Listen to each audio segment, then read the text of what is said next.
Hello, glad to see you on the channel. Subscribe, give a like, and don't forget to leave a comment. Enjoy watching. I remember the exact moment the room went cold, and I don't mean the temperature.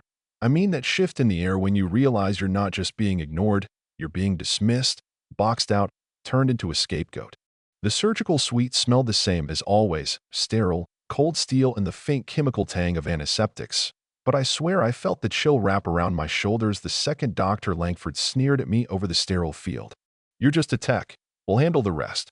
His voice had that silk over razor blade quality, smooth for the nurses, sharp for everyone beneath him.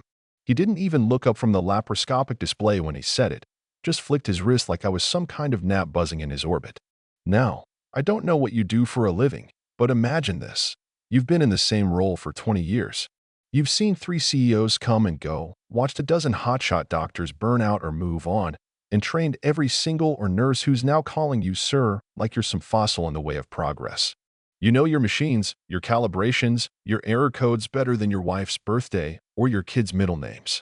So when I told Langford the cauterizer was throwing off a microvolt inconsistency, something barely visible to the eye but enough to cause thermal damage if left unchecked, I wasn't making polite conversation. He didn't care. They never do, these new breeds. All charm, all buzzwords, all handshakes with donors and selfies in the lounge with patients they just met.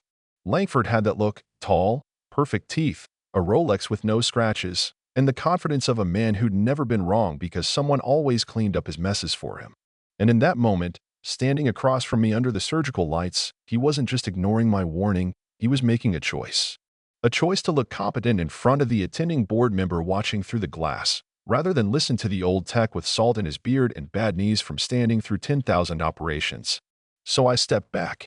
I followed protocol. I logged the calibration flag in my report like I always did, even printed out a copy for the records, signed and timestamped. And then I stood quietly at the foot of the table while Langford burned through tissue like he was doing a demo for YouTube. I watched the numbers spike. I watched the tissue turn darker than it should. And I watched the attending nod approvingly, completely unaware that things were heading south. Patient came out of surgery stable. For about 40 minutes. And then the code blue blared over the intercom. I was in the hallway, headed back to the equipment bay, when the alarms went off. You learn not to flinch at them after a while, but this one hit different.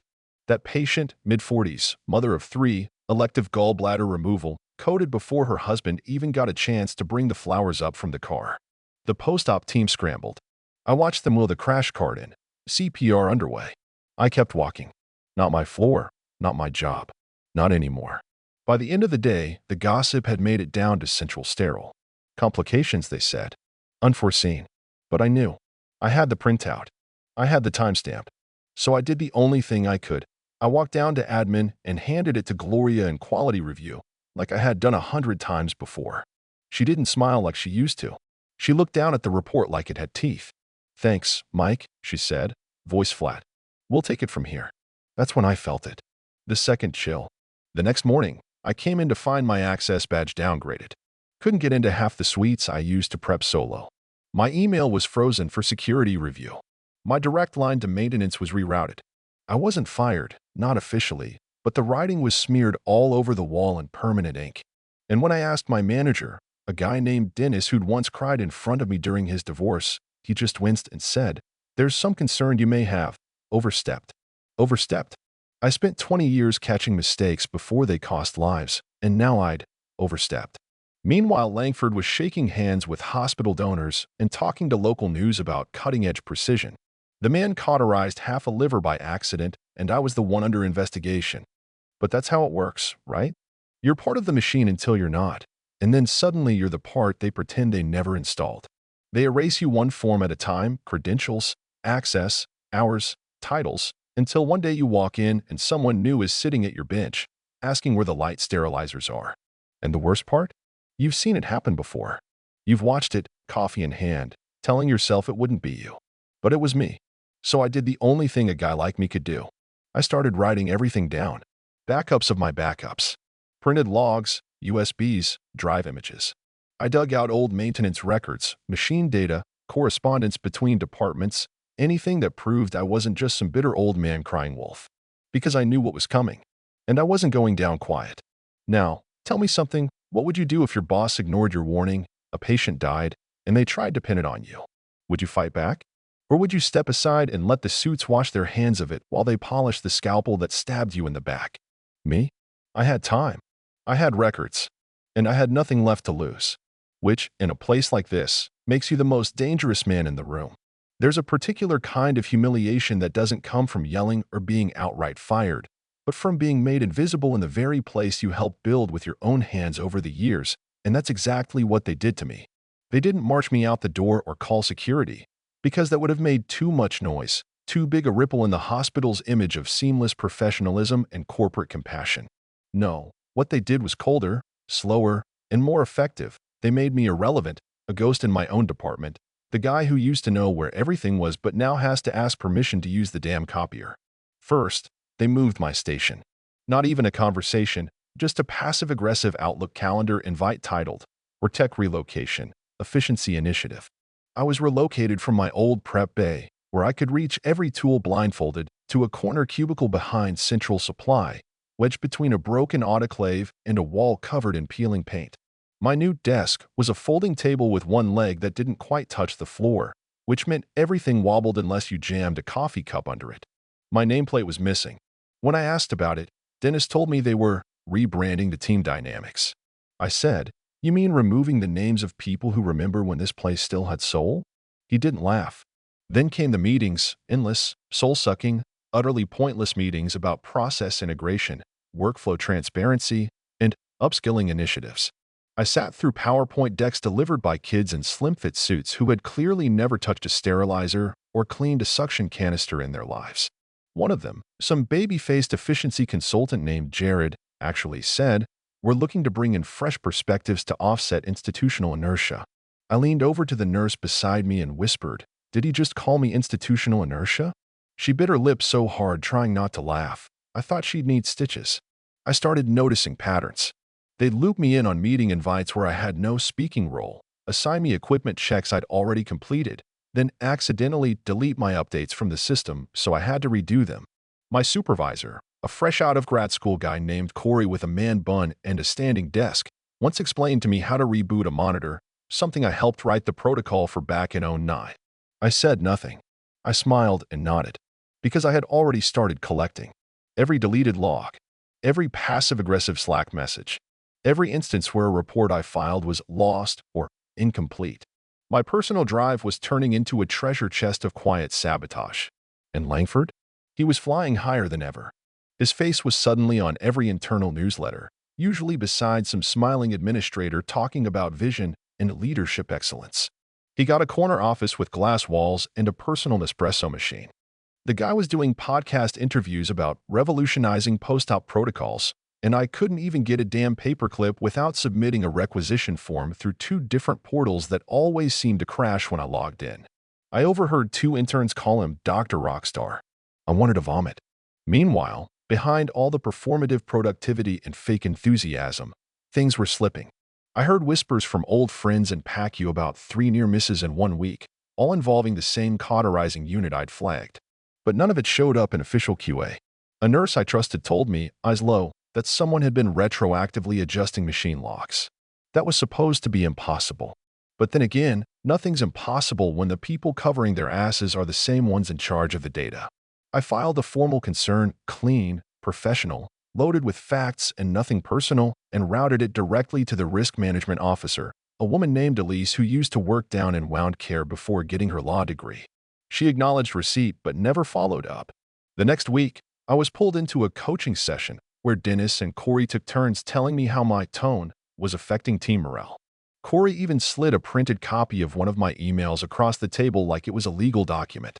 I looked at it, then at him, and said, "That's a calendar reminder." He said, "But it's the way you reminded us." I walked out of that meeting with the slow-burning certainty that this wasn't just incompetence anymore. It was strategy. They weren't trying to fix a system. They were trying to cover their tracks before someone else noticed what I had already seen. The patient death wasn't an isolated mistake. It was the first crack in a much deeper rot. And the same people waving pom-poms for Langford's so-called innovation were the ones erasing the data that proved otherwise. That's when I stopped playing defense. I started printing things they didn't think I had access to: archived maintenance logs, audit trails, even the old medical device test results that were supposed to be locked behind admin clearance. I made friends with a night shift IT tech who owed me a favor from back when I helped him with a family surgery consult. He showed me how to pull system logs that the hospital didn't think anyone below director level could read. I wasn't just documenting anymore. I was investigating. And with every file I copied, every timestamp I compared, the picture got clearer. This wasn't a simple case of a hotshot ignoring a warning. It was a pattern, a calculated system of sweeping errors under the rug to protect the hospital's image, especially with the pending merger. And I was the inconvenient variable who remembered too much. They wanted me gone. But I wasn't going anywhere. Not until the whole story came out. The worst thing about being right too early is that no one ever thanks you. They just get real quiet when the damage finally lands, like silence is a fair trade for what they've broken. 3 weeks after I was shoved into that sad little supply-side office and labeled a legacy asset by some corporate memo I wasn't supposed to see, the second incident happened, and this time, I wasn't the only one paying attention. They called her patient X in the audit logs, probably to make it sound clinical and detached. Like she wasn't an actual person who came in for a routine laparoscopic hysterectomy and ended up unconscious for 9 hours with a cerebral embolism no one could explain. But I had my suspicions. And unfortunately for them, I also had notes. I found out the way I found out most things after they shoved me into the shadows, sideways, whispered, and in a hallway that still smelled faintly of betadine and denial. A nurse I'd worked with for over a decade, we'll call her Maggie, because I'm not dragging her into this, bumped into me by the linen chute. She didn't say much at first, just handed me a cup of lukewarm coffee from the vending machine and mumbled, "You were right about the Langford case.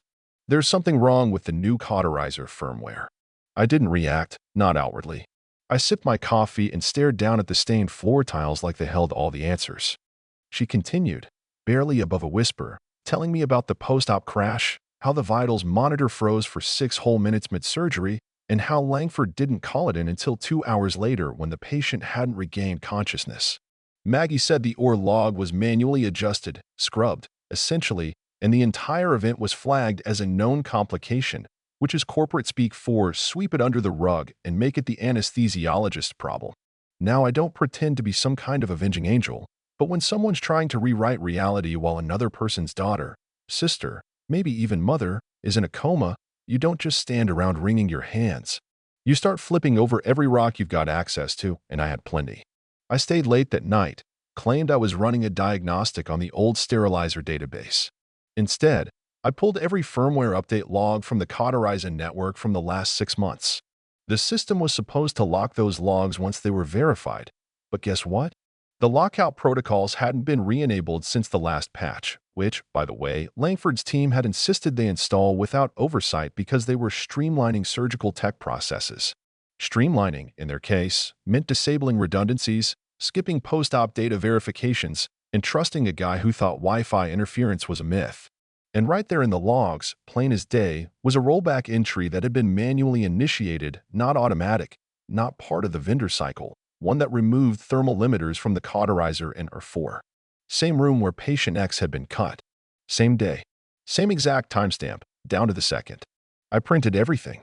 Not just the firmware logs, but the system access history, badge scans, and even the inventory sheet where the backup cauterizer had been signed out, used, and never returned. I cross-referenced it all with my own calendar, and wouldn't you know it, Langford had supervised a last-minute procedure in that room that same night, just before the patch was mysteriously reversed. Of course, I couldn't just walk this into admin and expect a hero's welcome. That would have been a fast ticket to a performance review, an NDA, and early retirement with no pension. No, I needed to be smarter than that, sneakier, even. So I sat on the information, just long enough to make sure it wasn't a fluke. And I didn't have to wait long. A second anonymous tip landed in my inbox 2 days later. No subject line, no signature, just a screen-captured chart, pre-op vitals, cauterizer wattage readings, and an overheat flag that had been cleared mid-surgery by someone logged in as admin Lang. I didn't need a handwriting sample to know who that was. And the weirdest part? That screen didn't come from any hospital terminal. It came from someone's personal phone. Someone was watching from the inside. I started wondering how deep it all went, if Langford was working alone or if someone up the chain was clearing a path for him to make innovative surgical adjustments without pesky things like oversight or regulation. The hospital was on the edge of a major merger with a private equity group out of Chicago, and suddenly it made perfect sense why they'd want any hint of tech failures or surgical errors scrubbed clean. Investors like clean lines and prettier margins. And nothing screws up a PowerPoint pitch like a comatose patient you can't explain. I burned the logs onto a password-locked drive and stashed it in a safe deposit box under my sister's name. Then I printed a copy, redacted the identifying info, and left it on Gloria's desk with a sticky note that said, "Thought you might have missed this." The next day, she didn't look me in the eye. That's when I knew she was in on it too. The quiet ones always are, the ones who smile too politely, who thank you for your time in HR meetings, who offer you bottled water while explaining that your energy may be incompatible with the evolving culture. They're not neutral. They're shields. And every time you talk to them, they're just measuring how long before you finally shut up and go away. But I wasn't going away. Not now. Patient X didn't die, but she wasn't waking up either. And somewhere out there, her family was probably being told the same story I'd seen peddled 100 times before. It's unfortunate, but these things happen. Only they don't. Not like this. Not when the warnings are buried and the equipment is rigged and the golden boy surgeon gets to rewrite the truth in real time with a few keystrokes and a boardroom full of enablers nodding along. I didn't know exactly what I was going to do next, but I knew I wasn't alone anymore. Someone was slipping me breadcrumbs from inside the belly of the beast, and I intended to follow every last one of them until I reached the source.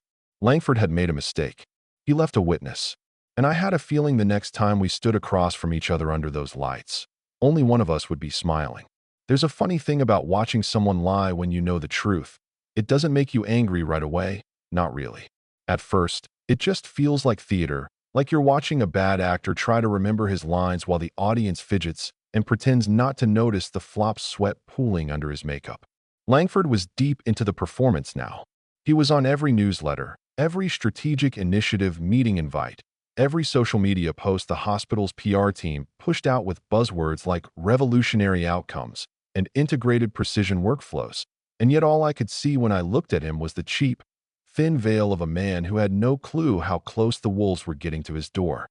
He didn't know, of course, that I had spent the last 6 nights building a paper trail so long and twisted it could strangle a dozen careers in one go. I didn't sleep, not really, just short, jittery naps between log exports, spreadsheet cross-references, and encrypted backups. You'd be amazed how much a hospital hides in its metadata. The little things no one pays attention to because they're not in bold red font. But when you start matching badge scan times with device errors, maintenance overrides, and login timestamps, a story starts to form. And in this story, Langford wasn't just arrogant, he was sloppy. The best part? He had no idea I was baiting him. I started small, just to test the water. I offered to help revise a few outdated compliance spreadsheets during one of those endless meetings where everyone nods while checking their phones. Dennis practically clapped with relief. "That's the attitude we need," he said, while his hands trembled just slightly around his overpriced thermos. What he didn't know was that I wasn't fixing anything. I was adding things. Specifically, I started feeding Langford and his team a set of modified compliance logs that looked pristine on the surface but included hidden tracking metadata that linked every update back to their personal logins. You'd think people who hold scalpels for a living would be more careful where they click. Langford, being the self-congratulatory peacock that he was, jumped at the chance to present the data to the board. I watched from the back of the conference room as he clicked through slides I had helped polish, beaming as he declared that our new protocols had reduced post-op incidents by 20%. He even quoted my spreadsheet directly. "As you can see, our cauterizer issue is fully resolved." Everyone clapped. Everyone except me, because I had already sent the unedited version to a third-party medical compliance auditor the day before. I wasn't just watching anymore. I was guiding the ship toward the iceberg. Meanwhile, the internal chaos was bubbling over. Maggie came to me again, this time with a flash drive she'd found in a discarded locker, one with security footage from the supply hallway near or 4. You couldn't see much, but it was just clear enough to make out Langford manually overriding the equipment lock panel right before the patient X surgery.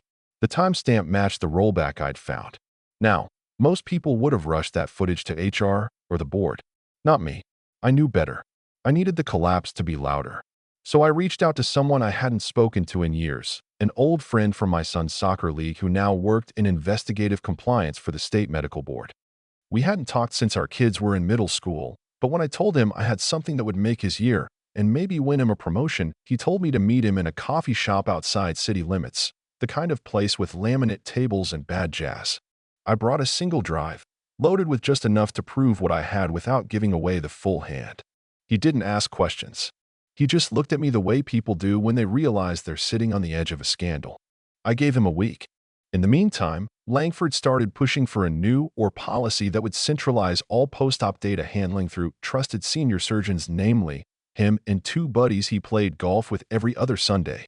It was his version of tightening the noose, ensuring any anomalies could be massaged or erased before anyone lower on the ladder got a chance to see them. That's when I knew it was time for the final move.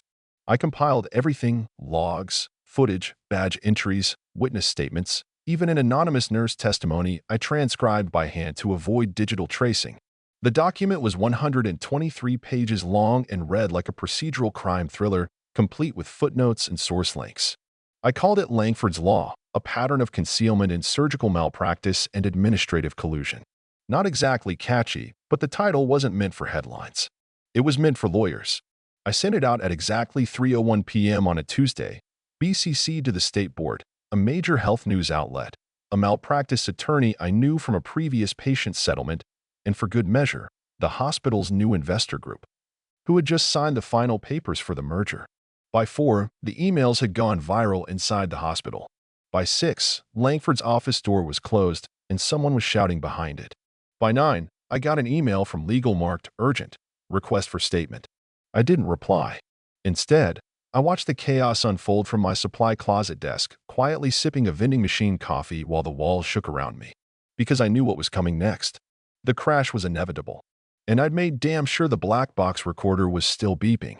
You could almost smell the panic before you saw it, like the air itself had gone stale from too many nervous breaths and too many spinning wheels trying to claw their way out of something already locked in motion. The hospital had always buzzed with noise, pagers beeping, heels clicking, machines humming, but on that morning, the building felt different. Quieter, more deliberate, like the tension had thickened in the hallways and started leaking through the drywall. People weren't making eye contact. Phones weren't being answered on the first ring. You could feel it in your spine, that slow realization spreading through the staff like a cold draft slipping in through a cracked window. Something big was happening, and nobody knew where the next blow was going to land. Langford didn't show up for his 7 a.m. case. That might not mean much to someone outside the medical world, but when a surgeon misses a scheduled or with no call, no backup, and no warning, it's the equivalent of a cardinal not showing up for Massachusetts. People started whispering. His assistant kept stepping outside to check emails on her phone, her hands trembling as she lit a cigarette she clearly wasn't supposed to have on hospital property. Gloria from risk management came in through the staff entrance with her badge turned backwards, and Dennis, my dear, loyal, always smiling manager, walked past me without his usual forced chuckle, like he already knew the punchline wasn't going to land this time. And still, I said nothing. I sat at my desk in the back corridor where they thought I couldn't do much damage, flipping through surgical tool inventory sheets and drinking vending machine coffee that tasted like rust and old regret. I watched the building unravel from the inside, and for the first time in months, I wasn't bracing for the axe to fall on me. The blade had turned, and it was swinging in the other direction now. At precisely 9:37, the internal memo hit every inbox in the system, a cold, carefully worded announcement about an ongoing external audit, temporary leadership restructuring, and operational review in light of recent concerns. That's how corporate medicine apologizes, not with explanations or honesty or even decency, but with paragraphs so sanitized they could be read over a loudspeaker without scaring the stockholders. Langford was placed on leave pending review. Gloria's name was quietly removed from the compliance committee page. And within an hour, someone from legal was walking around the admin wing with a cardboard box and a folder marked confidential. I didn't celebrate. I didn't gloat. I didn't even smile. Not yet. Because it wasn't just about watching the dominoes fall, it was about how long they would keep falling, and who else might get hit before they finally told the truth. The audit team wasn't internal. That had been my condition when I'd sent everything off, that a third-party, unaffiliated group dig through the evidence with clean hands and outside eyes. No one could bury it this time. Not with so many copies floating around. The package I'd mailed to the medical board had a clone. So did the one I gave to the reporter. Even the drive I'd handed to the attorney had a digital twin sitting in a private cloud account I'd opened under a fake name 2 months earlier. I'd watched enough innocent people get swallowed by lost documentation and misfiled reports to know better than to trust any one person or system. By noon, people were crying in the staff lounge. Not out of guilt, not most of them anyway, but out of fear. The fear that comes when you realize the house you helped build was leaning, and the supports you thought would hold it up are made of plywood and empty promises. I heard one of the younger techs, a kid who once asked me if you could microwave sterile gloves, mutter, "I think this is about that lady who almost died in or for." And I wanted to say something, anything, but I didn't. Because she didn't almost die. She was still in a coma. And nobody ever said her name. That afternoon, they called me in for a meeting. It was in one of those freshly painted conference rooms with the fake plants and the two bright overhead lights that make everyone look like they're about to confess to something. Dennis was there, looking like someone had taken all the air out of his face. Next to him was a legal rep I didn't know, wearing a blue suit too clean for a hospital. And across from me sat someone from the new compliance firm, a woman with glasses, a hard stare, and a folder that had my name on the front. "Mr. Lawson," she said, "thank you for coming." I waited. I didn't say a word. "We've reviewed the documents you provided. Thoroughly. You were detailed. Precise. Objective. Still, I said nothing. We'd like to formally state that you are not under review. In fact, your reports have been instrumental in helping us understand the scope of the issue." Dennis looked like he wanted to vomit. The woman continued. "We would appreciate it if you could assist with ongoing questions as we proceed, but you are under no obligation to do so." I nodded once. Not a yes, not a no. Just acknowledgement. Because what they didn't understand, what they couldn't understand, was that the damage had already been done. And no amount of polite debriefing or lawyer-approved language was going to put that patient back on her feet or wipe Langford's arrogance out of those corrupted logs. The report had written itself. All I did was show people how to read it. I left the meeting with no fanfare, no escort, just me in the silent hallway, walking past coworkers who looked at me like they'd never really seen me before. I didn't feel triumphant. I didn't feel vindicated. I felt tired, hollow, like I'd been holding my breath for 6 months and finally exhaled only to find the air was still toxic. That night, I went home, poured a drink, and sat in the dark with the TV off and my phone turned face down. I thought about that patient, her family, and the years I gave to a system that decided I was disposable the second I stopped smiling on cue. I never went back. But a week later, a friend from IT told me someone had found a line of code embedded in the hospital's old compliance archive, deep in the metadata of one of the revised training protocols. A single sentence. No attribution. No explanation. You're just a tech, and now you're just unemployed. They never did figure out who put it there. Some things are best left unexplained.